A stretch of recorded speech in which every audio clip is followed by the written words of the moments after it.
My name is Marielle. Welcome back to another one of my movie reviews. Do you all remember quarantine? Oh, you'd prefer not to?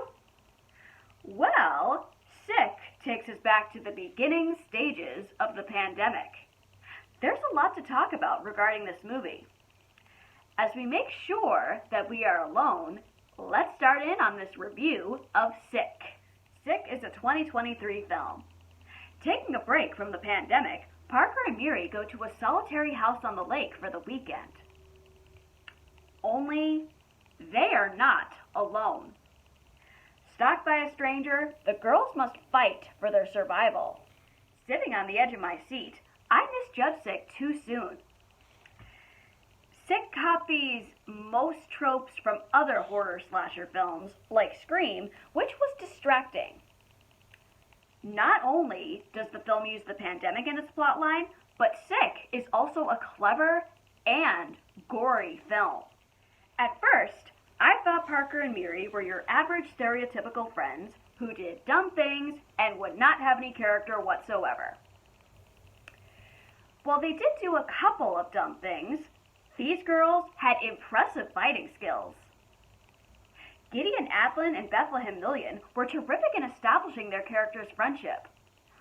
One takes the pandemic seriously, while the other is so desperate to escape the madness. Despite this contrast, the girls are there for one another. They fight together to get out of this situation. Once the chaos spins out of control, they're not sitting on their butts. One gets badly injured, but plasters a makeshift cast and continues to fight. Parker and Miri defend themselves. Sick is one violent film. I was not expecting that. Fights and kills are graphic. One character is bludgeoned in the face, while another is brutally stabbed. The opening scene is terrifying. For anyone who's not a fan of slasher or stalker films, you should not watch Sick. The pandemic scenario plays well into the storyline. The reveal of the killer and their motivation is far-fetched, but when you think about it, you have to remind yourselves what the early stages of the pandemic were like. Watching this movie brought back many stressful memories from 2020. I didn't realize how much I blocked out of it, like seeing empty toilet paper shelves in the market, the social distancing, and people jumping whenever someone coughed.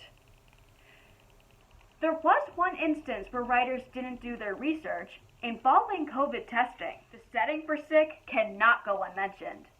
The house used in the film is an actual family residence in Utah. The design of the house, both exterior and interior, are beautifully decorated. A lake with a dock is outside overlooking gorgeous views. I would have loved to escape to this house during quarantine. Except not when there's a killer stalking the grounds. Equipped with several twisted hallways, the killer could be around any corner. Every inch of the house is used, including the rooftop. Sick is not a perfect slasher film. Sick has several key nods to the Scream movies. The entire opening is cut and paste from Scream. While it does have its original aspects, John Himes should have made Sick his own film.